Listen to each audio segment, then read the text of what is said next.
Queridos, abra comigo nesta manhã o Evangelho de Mateus, no capítulo de número 28, o versículo de número 19, estas palavras do Senhor Jesus Cristo. Mateus capítulo 28, este penúltimo versículo. Comando do Senhor Jesus aos seus discípulos e por consequência à igreja, dizendo: portanto, ide, fazei discípulos de todas as nações, batizando-os em nome do Pai e do Filho e do Espírito Santo. Bem, queridos, o nosso tema nesta manhã é a ordenança bíblica do batismo. Nossa série de estudos sobre a igreja, tendo já considerado na palavra de Deus um grande número de aspectos bíblicos sobre a igreja do Senhor Jesus, a saber, sua natureza, caráter, vida, suas funções e propósitos. Nós chegamos agora a este ponto em que devemos dirigir a nossa consideração às duas ordenanças do Senhor Jesus dadas à sua igreja. Bem, queremos considerar um pouco mais sobre o significado e o propósito bíblico destas duas ordenanças. Há, queridos, na igreja do Senhor Jesus somente dois ritos simbólicos ou figurativos dados pelo Senhor para a igreja. Deixa eu repetir isso. Há apenas dois ritos simbólicos ou figurativos dados pelo Senhor Jesus para a igreja: o batismo de crentes e a ceia do Senhor, ambos instituídos pelo próprio Senhor Jesus Cristo. Não por uma igreja ao longo da história do cristianismo, mas pelo próprio Salvador. Batismo e ceia do Senhor. Ambos os símbolos, na verdade, ilustram o relacionamento do Senhor com o seu povo. A ceia do Senhor representa isso. O comer do seu corpo e tomar do seu sangue, simbolicamente representados no pão e no cálice, a sua obra em nossas vidas. E o batismo também, ao seguirmos o seu exemplo de morrermos e ressuscitarmos com ele. Ambos os símbolos, ambos os ritos, assim por dizer, representam esta comunhão que o povo de Deus tem com o seu Senhor e o novo relacionamento que nós temos com o nosso Deus. Bem, nós chamamos de ordenanças, são duas as ordenanças, batismo e ceia do Senhor.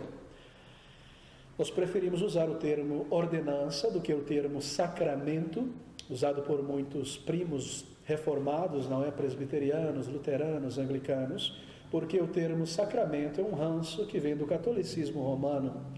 Nós usamos o termo ordenança porque é exatamente isso que esses dois símbolos são ordens do Senhor Jesus, comandos expressos do próprio Senhor Jesus, daí ordenanças, é um termo mais apropriado. Nós vemos inicialmente aqui em Mateus capítulo 28, este comando ou ordem do batismo. Ele diz, é o comando no versículo 19: portanto, ide, fazei discípulos de todas as nações, batizando-os em nome do Pai, do Filho e do Espírito Santo. Por ser uma ordem, um comando, nós preferimos usar o termo ordenança. Lá em 1 Coríntios, capítulo 11, no versículo de número 23, nós sempre lemos este texto, na ceia do Senhor.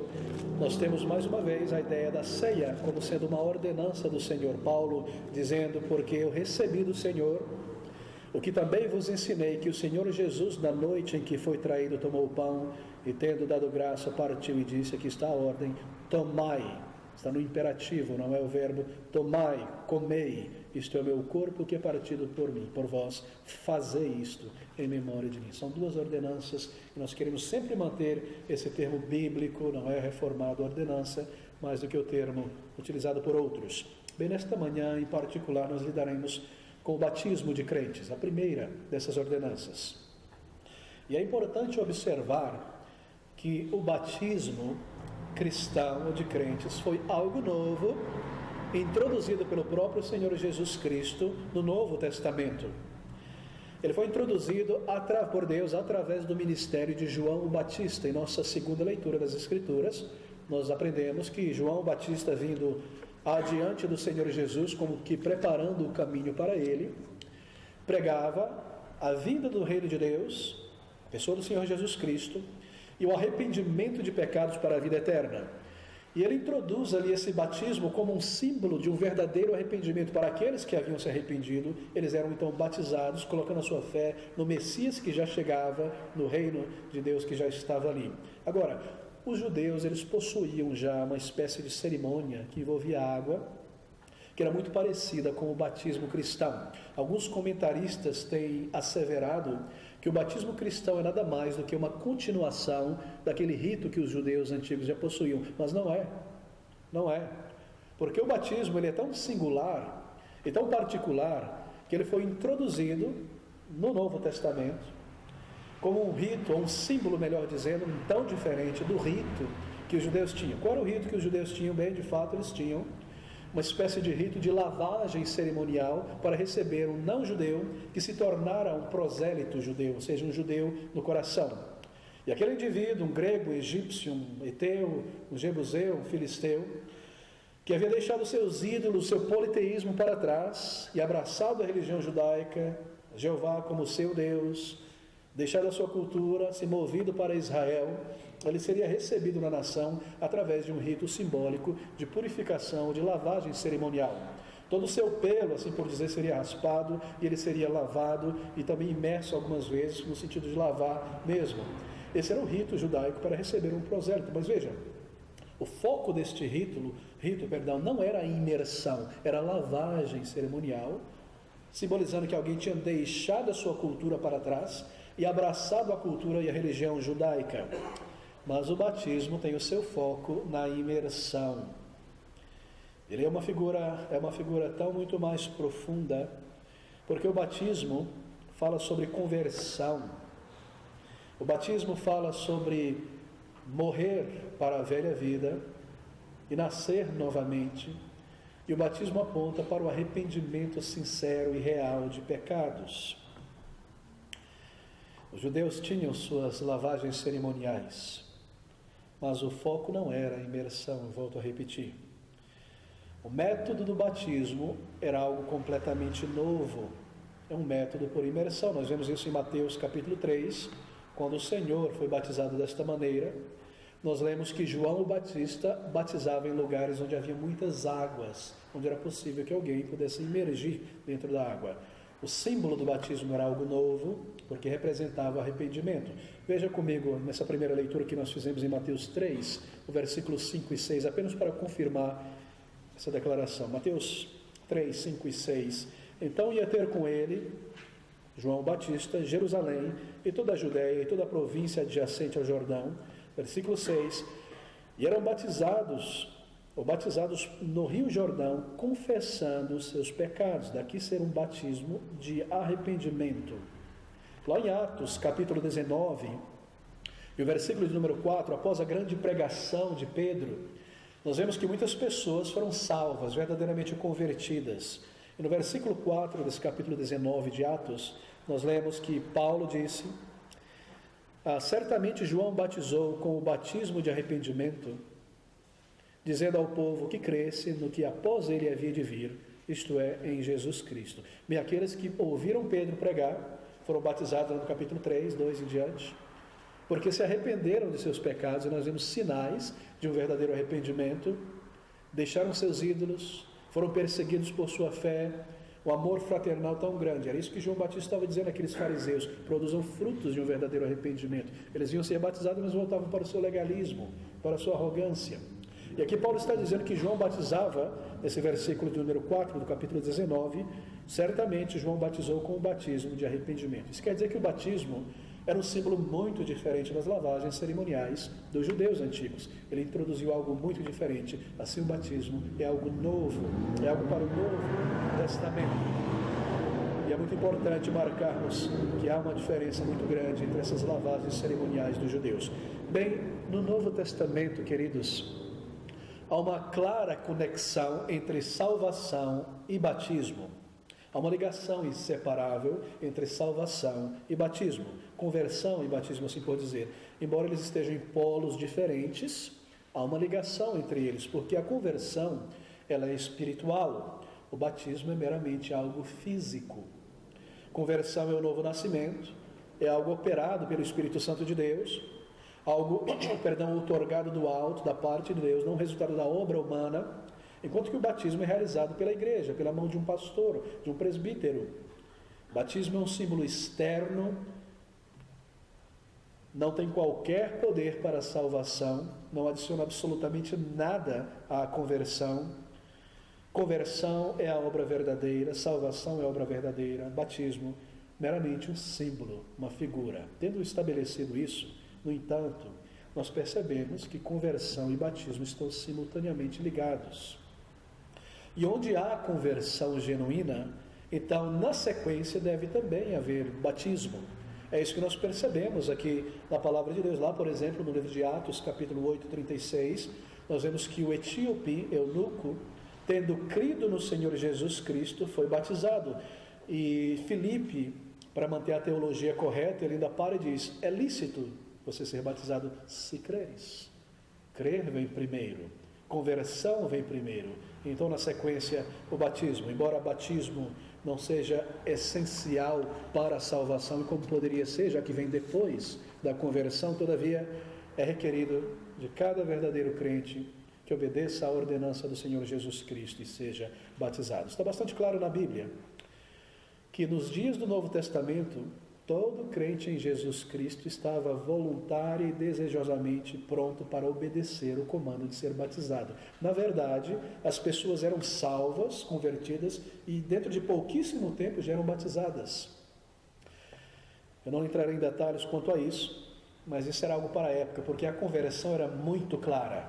Não havia pessoas que cresciam no meio evangélico, como nossos dias, não é? E que aprendiam a linguagem de Sião, e que se poliam evangelicamente, eram batizados, mas nunca convertidos. Não, as pessoas a serem convertidas ali eram um testemunho tão claro, eles abandonavam o legalismo judaico, eram perseguidos, então era mais simples para a igreja simplesmente os batizarem de imediato, porque o testemunho era muito grande, muito claro, os frutos eram muito óbvios.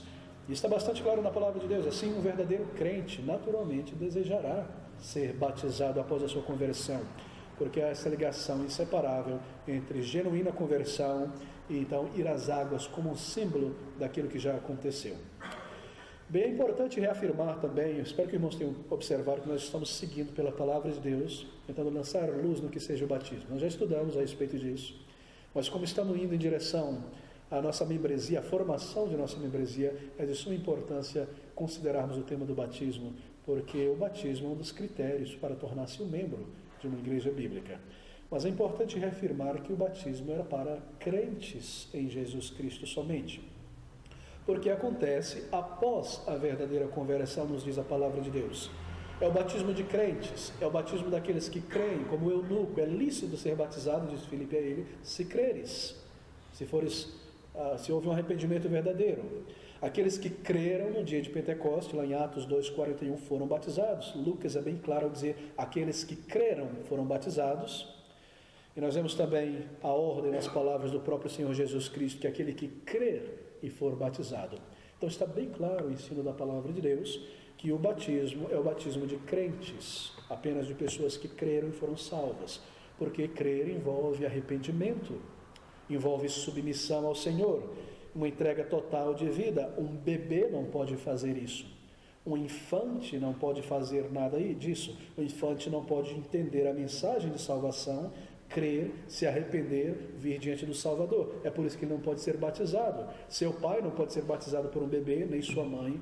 É o batismo bíblico, o batismo para crentes. E nós vamos lidar com isso em mais detalhes. Assim, o batismo de bebês, como praticado em muitas igrejas no meio reformado, é incorreto e não é bíblico, e é um grande mal.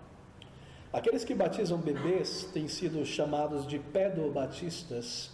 Pedo, não é, de criança, do grego, infantil, e batistas. São luteranos, são anglicanos, presbiterianos, os metodistas, os congregacionais, os episcopais, todos eles trazem este ranço do catolicismo romano e ainda batizam bebês. Mas o batismo bíblico é para aqueles que creem, como nós vemos no texto. Essa não é a opinião do pastor nesta manhã, é o que nós vemos na palavra inspirada por Deus, e nós preferimos nos manter nela. Mas por que eles fazem isso? Bem, por várias razões. Na verdade, há muita confusão entre eles ao tentarem justificar o batismo de bebês. Por exemplo, os nossos primos mais próximos no meio reformado, os presbiterianos, eles se dividem em muitas compreensões a respeito do batismo infantil. Há um grande grupo de presbiterianos que creem que o filho de um crente, por ser filho de um crente, já nasce regenerado. Você não encontra muito deles no Brasil, estão mais na Holanda, no norte da Europa, mas há estes, que o filho de um crente, o verdadeiro crente, ele já nasce regenerado por ser filho de um crente. O batismo simboliza o que já aconteceu no ventre da mãe. Há outros presbiterianos que creem que o batismo infantil apenas indica que a salvação dessa criança acontecerá no futuro. Então a criança é batizada como uma indicação de que ela será salva, como uma promessa de salvação. Mas quem é que sabe disso? E outros que presumem que a criança já seja eleita, eles presumem que este bebê que nasceu é um eleito de Deus, então batizam na infância. Mas como você sabe disso? Então, entre os presbiterianos, nossos primos mais próximos aí, há uma grande divergência mesmo entre eles para tentar justificar o batismo de bebês. Há aqueles grupos protestantes que batizam crianças e todos eles põem uma ênfase muito grande no Antigo Testamento. Veja, foi por isso que eu iniciei dizendo que o batismo é algo novo para o Novo Testamento, é ali que começa. Mas esses grupos que batizam bebês no meio protestante, reformado, eles põem uma grande ênfase argumentativa no Antigo Testamento. No entanto, nós não podemos começar um estudo sobre o batismo cristão no Antigo Testamento. Mas se no Novo Testamento nós já observamos que o batismo é uma nova instituição instituída no Novo Testamento. É uma regra básica, não é, de interpretação bíblica, é que o Novo Testamento, ele interpreta o Antigo Testamento e não o contrário. O Novo Testamento é como o corpo, o Antigo Testamento como a sombra. Então nós começamos ao lidar com o batismo cristão de crentes no Novo Testamento.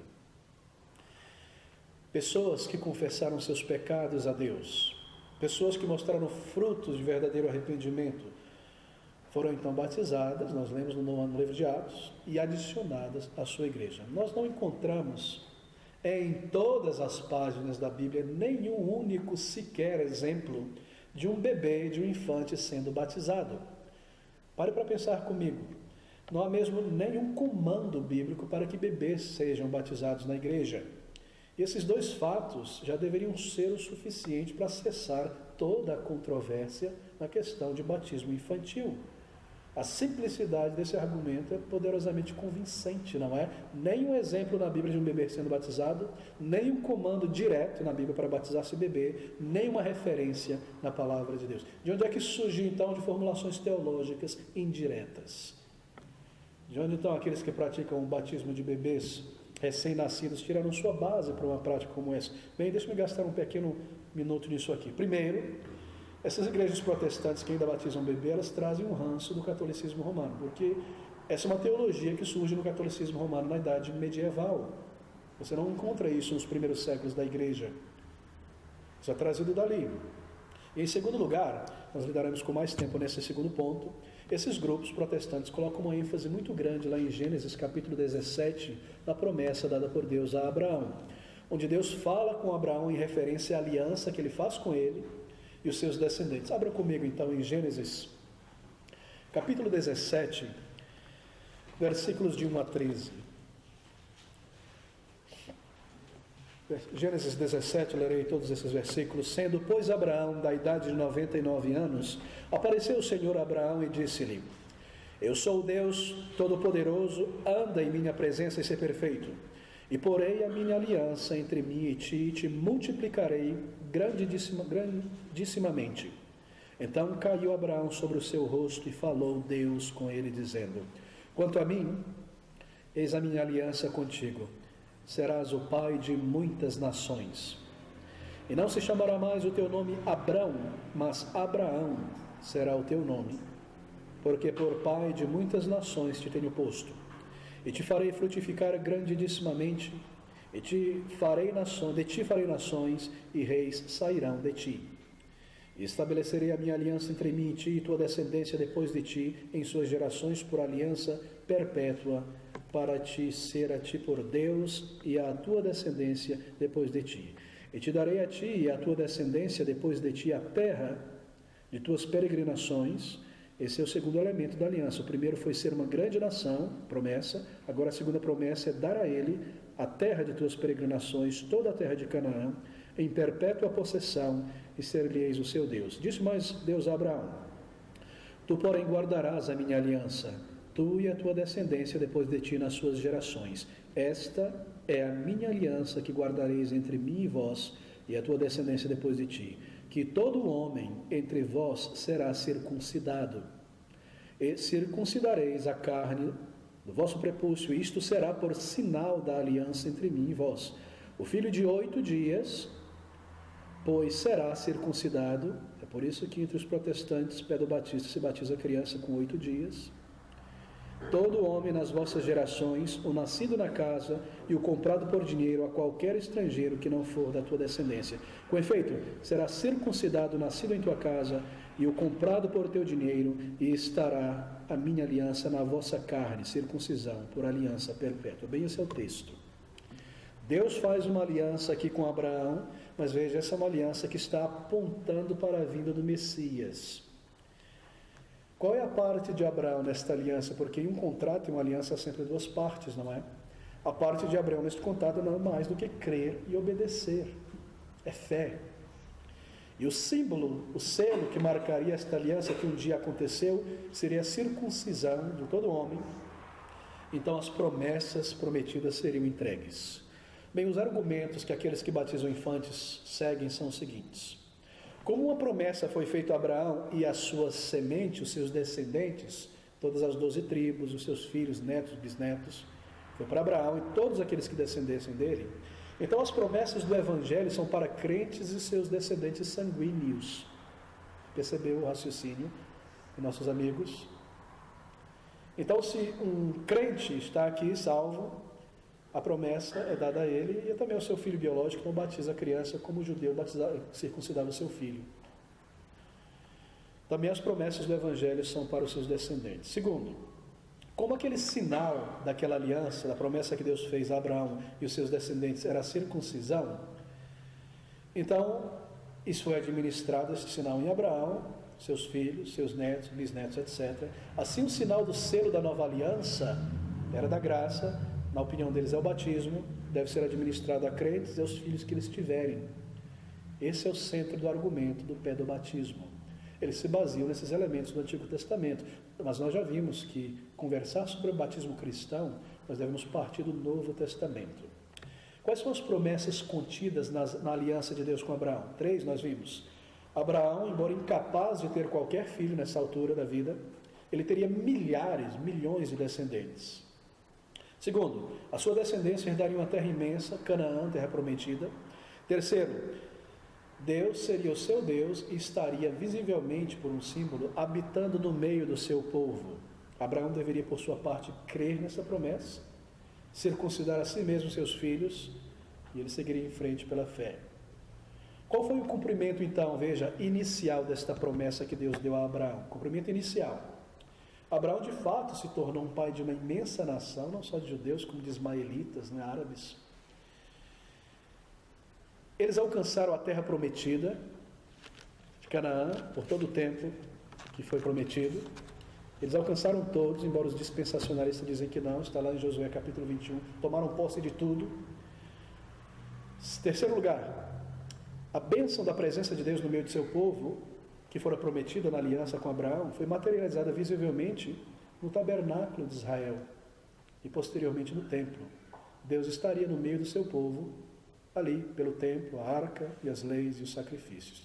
Todas essas promessas que Deus deu a Abraão, séculos antes, foram inicialmente cumpridas materialmente neste mundo físico. Mas veja, o que essa aliança e essa promessa de Deus para Abraão significou espiritualmente, porque esse é o grande ponto aqui, porque é uma promessa, uma aliança que aponta para o Messias, tem um significado espiritual, não é? Significou o seguinte, que a verdadeira semente de Abraão são aqueles, ou seriam aqueles, não que nascessem dos seus lombos, com o mesmo DNA, mas que a verdadeira semente de Abraão seriam descendentes que creram em Jesus Cristo, como Abraão creu. A verdadeira semente de Abraão são aqueles que exercitam fé no Messias, como Abraão exercitou fé no Messias. São crentes que creram sem as obras da lei, como Abraão creu antes da lei ser entregue. Abraão creu e foi salvo antes da lei, pela mesma fé que nós também. Esse é o cumprimento espiritual dessa promessa dada a Abraão. O cumprimento inicial foi que ele teria uma grande descendência de muitos filhos. O cumprimento real, profundo, espiritual, é que ele teria muitos irmãos, muitos de nós descenderíamos de Abraão pela fé, pai da fé, assim como vou dizer. A segunda, a terra prometida, foi alcançada. Mas qual é o verdadeiro significado dessa segunda promessa, meus irmãos? A nova Jerusalém no céu, o novo lar. Nós lemos em Hebreus capítulo 11 que aqueles homens que foram circuncidados, eles olhavam para uma cidade não permanente neste mundo, mas eterna. Aquela promessa apontava para o céu, para os seus descendentes habitarem na nova Jerusalém, no novo céu e na nova terra recriada. Em terceiro lugar, o céu, a bênção da presença do Senhor seria sempre permanente no meio do seu povo, pelo Espírito Santo, recebido na conversão. Você percebe? Não perca de vista o raciocínio aqui. Semente, terra prometida, presença de Deus, tudo isso tem seu cumprimento na igreja do Senhor Jesus Cristo, porque a igreja é o Israel de Deus. Você se recorda, esse é um ponto importante de interpretação bíblica, que no Antigo Testamento, Israel é uma figura da igreja. Israel é uma figura da igreja. Filipenses capítulo 3, versículo de número 3, nós temos essas palavras de Paulo. Ouça com calma.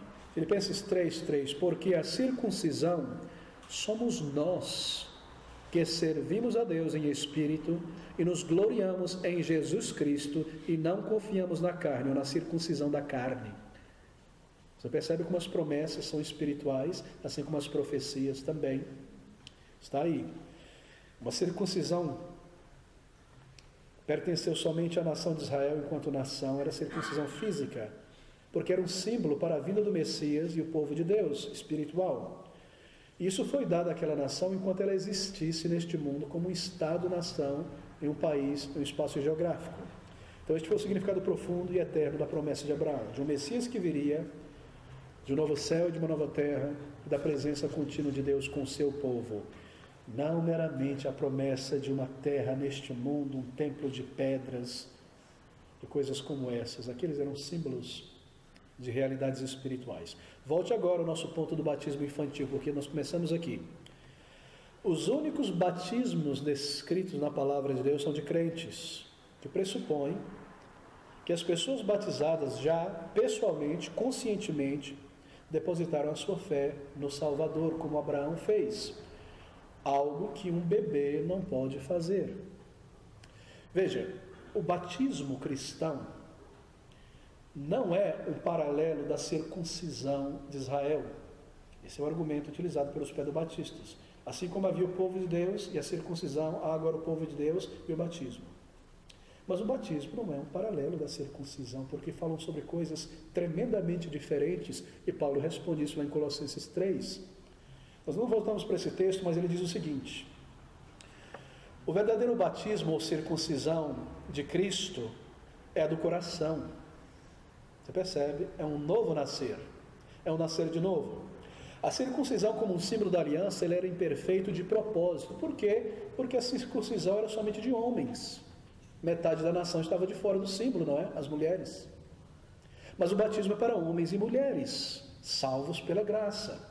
Você começa a perceber como circuncisão e batismo é uma continuação uma coisa da outra, são coisas diferentes, bem diferentes. Circuncisão, a remoção da sujeira da carne, batismo, morrer por inteiro e nascer de novo em Cristo Jesus. São tantos os contrastes. Aqueles que foram batizados no Novo Testamento não eram filhos de crentes, você não encontrará isso. Você encontrará apenas pessoas que creram e foram salvas por si mesmo, não na infância. Bem, o que isso pressupõe que um bebê não pode ser batizado, nem também algo que pode ser feito pelo pai e pelo bebê. O pai não pode crer pelo bebê, porque a fé é individual. Na verdade, há tantos argumentos de malabarismo protestante por aí para tentar justificar o batismo de criança. Eles dizem, não, o pai crê pela criança e simbolicamente transfere. Não, nada disso na Bíblia, isso é misticismo. Ninguém pode crer por você, assim ninguém pode ser batizado por você. Você deve crer no Senhor Jesus, e tendo crido em verdadeiro arrependimento, ir às águas como testemunho de que já foi salvo. Aqueles que insistem no batismo de bebê, veja, eles tentam forçosamente encontrar textos na Bíblia ou exemplos na Bíblia onde infantes sejam batizados. E um dos argumentos que eles utilizam, isso é muito importante, irmãos, eles dizem, olha, há na Bíblia, meus irmãos, muitos textos sobre famílias inteiras sendo batizadas, e se certamente em toda família é um bebezinho, né? Então um bebezinho deve ter sido batizado nessa família aí. Então a Bíblia prova que crianças são batizadas. É cômico, não é? São 3 os incidentes onde isso acontece na Bíblia, onde famílias inteiras são batizadas. A casa, ou a família do carcereiro em Filipos, Atos 16. Não nos é dito que há bebê ali, mas que eles creram. A família de Estéfanos, 1 Coríntios 1,16. A família de Lídia, em Atos 16. Provavelmente eram servos e amigos de Lídia. Não nos é dito que ela era casada. E alguns adicionam a família, os amigos de Cornélio. Mas veja, dizer que haviam bebezinhos ali, infantes, é apenas uma pressuposição, é inserir no texto algo que não está ali.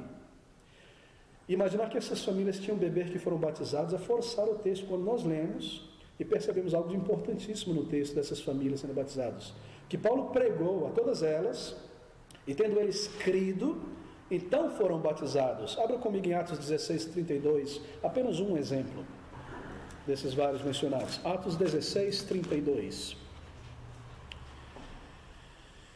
Eles pregavam a palavra do Senhor, e todos os que estavam em sua casa, todos eles.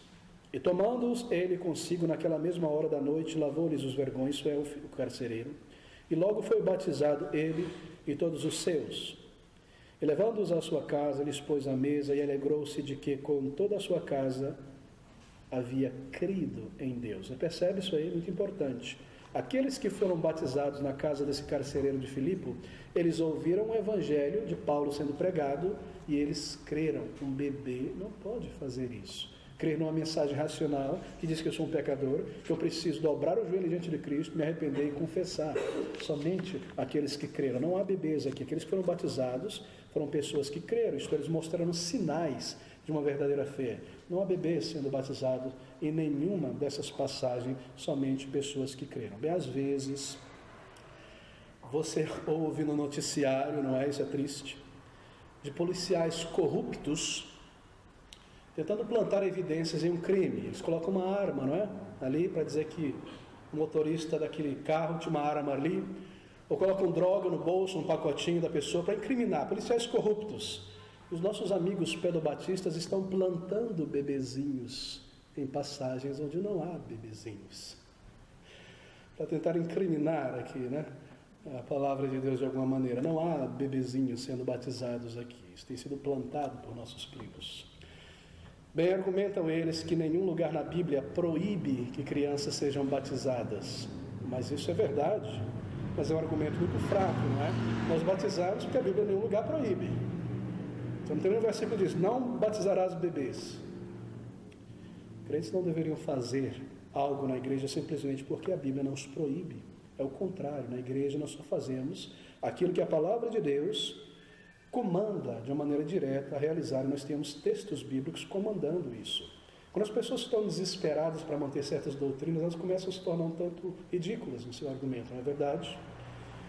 Isso tem caracterizado a mentalidade típica de muitos amigos. Nós já vimos que todas essas referências sobre o batismo bíblico insistem que as pessoas, a serem batizadas, devem ter uma real profissão própria de fé no Senhor e frutos claros antes de serem levados às águas. Bem, o batismo é para crentes, somente para aqueles que creem, não para infantes. E deixe-me fechar então este parêntese importante.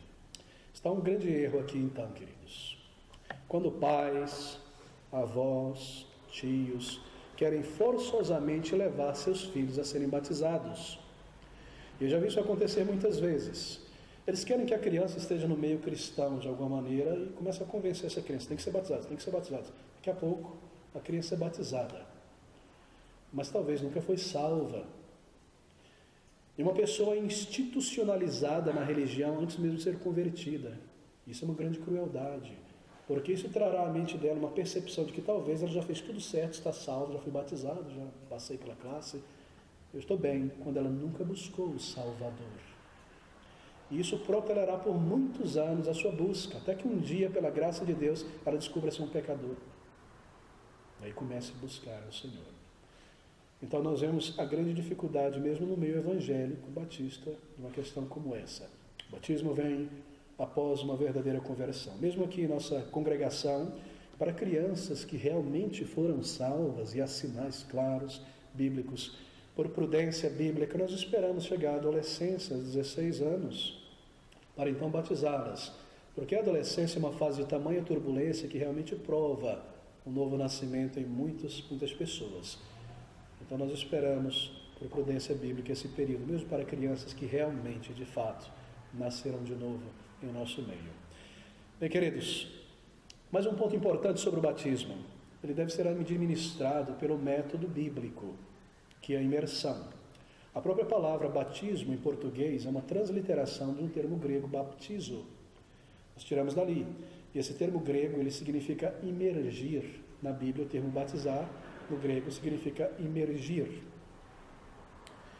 Quando o rico diz ao pai Abraão que enviasse Lázaro para que colocasse o seu dedo na água e colocasse em sua língua, ele usa esta palavra, esta ideia de imergir.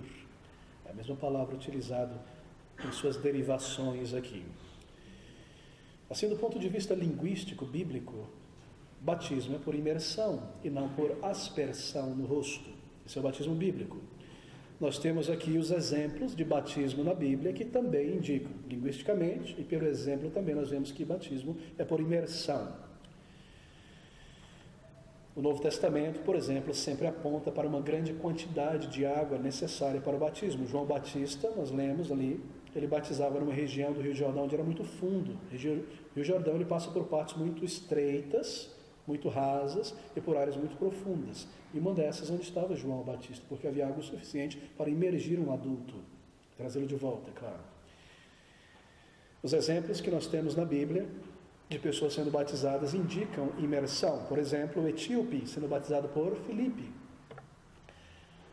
Nós lemos que ele creu e a Bíblia nos diz, Lucas é bem preciso em mencionar isso, essa é a característica de Lucas, que ao chegar a uma certa água, desceram e foram batizados. E os nossos amigos presbiterianos e outros dizem, tem água ali, mas pega um pouquinho com a mão e joga na testa.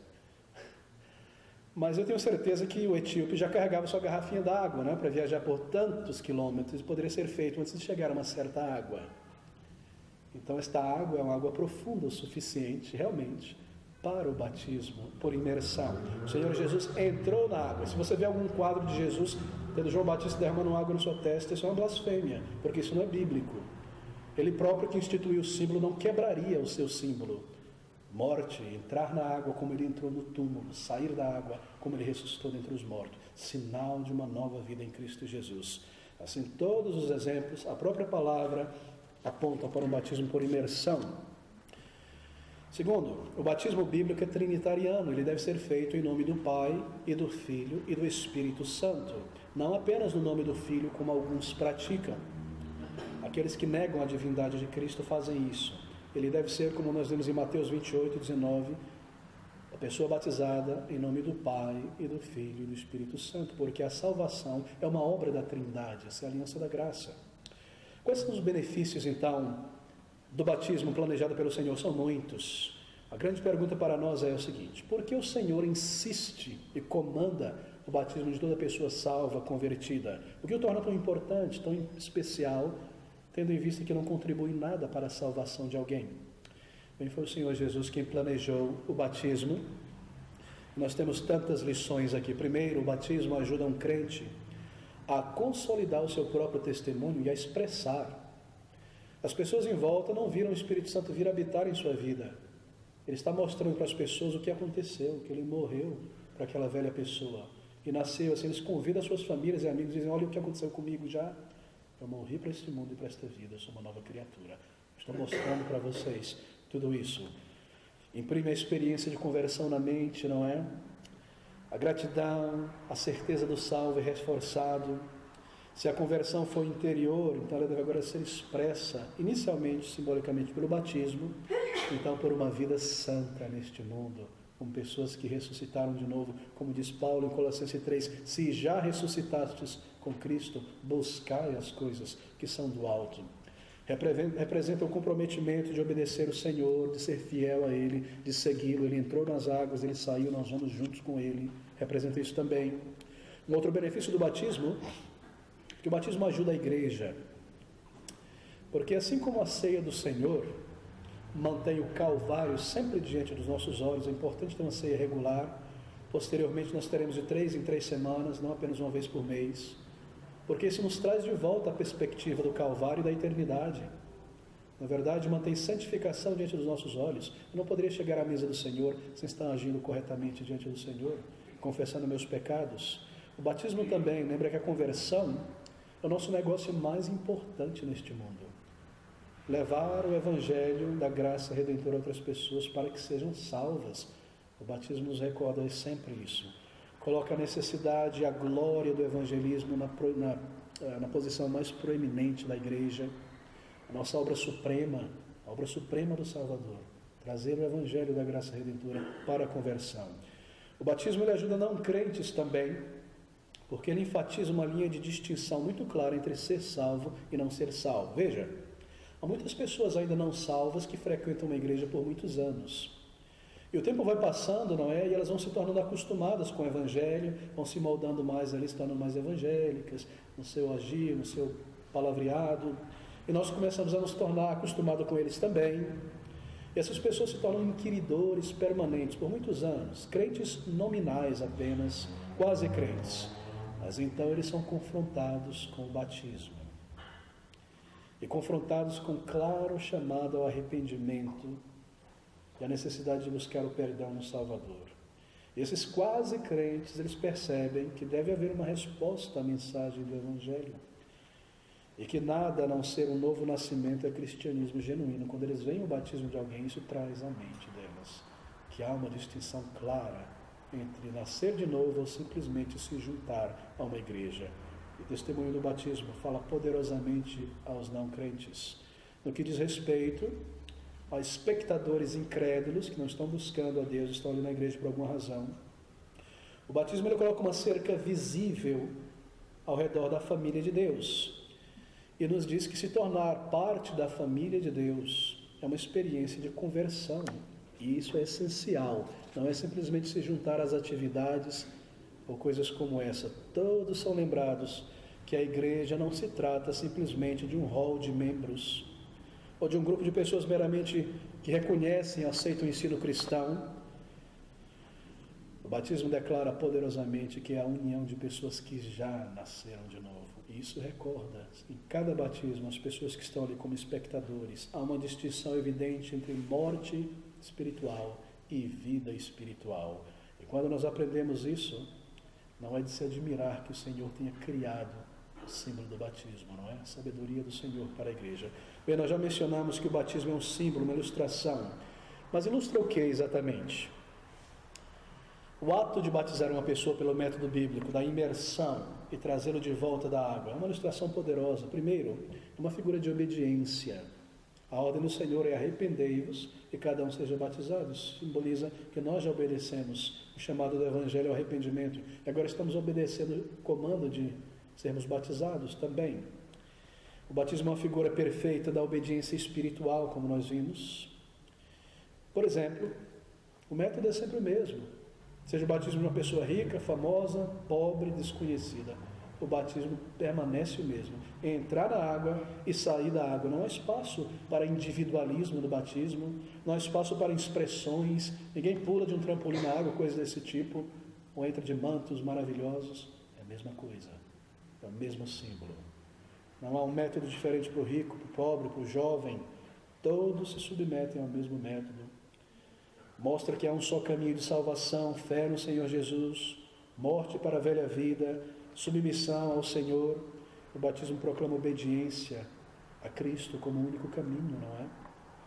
É uma figura de perdão, O batismo, ele claramente é uma figura de perdão, porque fala tanto, não é, sobre isso. Proclama a redenção da vida, do pecado. Proclama o lavar completo da mancha, da dívida. Ao passar por águas, o crente convertido, ele está dizendo: eu já fui inteiramente lavado pela misericórdia do Senhor Jesus. Eu já achei aquela fonte carmesim. Eu já vim a Ele pela fé. Eu já fui transformado e recebi um novo coração. É isso que o símbolo está dizendo a todos em volta. É por isso que ele vem após a conversão. É um símbolo de nova vida. Se alguém está em Cristo, diz o apóstolo Paulo, é uma nova criatura. As coisas velhas já passaram, eis que tudo se fez novo. E você sai da água, simbolizando uma nova vida para o Senhor, para o alto, para Ele. O batismo por imersão ilustra vividamente essa nova vida, porque retrata, não é, esse símbolo de sepultamento da velha vida e de o nascer de uma nova vida. Ao entrar e ao sair da água, que símbolo maravilhoso, não é? Essas passagens que nós temos lido até aqui mostram exatamente isso. Poderia haver um sinal exterior mais preciso e mais profundo para representar tudo isso. Que mente poderia imaginar um sinal melhor do que esse? Ou um símbolo melhor do que esse? De uma grande transformação. A água, símbolo do Espírito Santo, o lavar, o transformar, o imergir, o morrer, o sepultar, o sair. Nós não podemos mudar esse símbolo. Se você muda o símbolo, você descaracteriza, não é? Veja, nós vamos lidar com isso na questão da ceia do Senhor, mas de que maneira colocar um pouquinho de água na testa de uma pessoa simboliza tudo isso? Está dizendo para a pessoa que só precisa de um lavazinho, né, de boas obras, não de morrer por inteiro, não de um lavar por inteiro, não é verdade? Quando nós alteramos a sabedoria de Deus por esses símbolos, nós perdemos a mensagem. A mesma coisa a ceia do Senhor, tomar o cálice, comer o pão. Será que algum crente estaria satisfeito se eu pegasse um pouquinho de farinha de trigo e jogasse em você como símbolo? Isso não é comer da carne de Cristo e se representar com Ele. Assim também jogar uma aguinha na testa não representa absolutamente nada. Se é um símbolo, deve ser mantido, porque é um poder muito grande de mensagem neste símbolo. Bem, deixa-me correr para o final. A mensagem do método do batismo. Uma figura de obediência pela qual nós obedecemos a ordem de Cristo. Uma figura de perdão, imersão na água que ilustra essa lavagem completa do corpo, do pé à cabeça até em cima, a necessidade de perdão completo.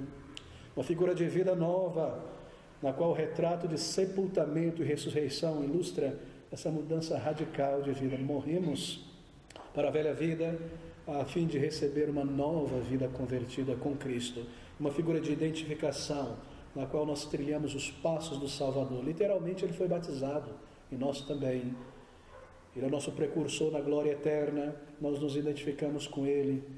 O batismo traz todos esses símbolos. Bem, algumas perguntas finais então. Pastor, fui batizado na infância como um bebê, mas a minha salvação aconteceu só na adolescência. Eu devo ser batizado? A resposta de Deus é sim. Você ainda não foi batizado, porque o batismo é daqueles que creem. Pastor, fui batizado como um adulto em uma igreja, mas a minha verdadeira conversão só aconteceu alguns anos depois. Devo ser batizado? Você deve ser batizado. Você não foi ainda, você apenas tomou um banho. O batismo vem após a conversão. Pastor, fui batizado após minha salvação, mas foi por água aspergida no meu rosto. Devo ser batizado apropriadamente segundo o método bíblico? A resposta é sim. É um batismo por imersão. Fui batizado em uma igreja pentecostal, pastor. Devo ser batizado novamente?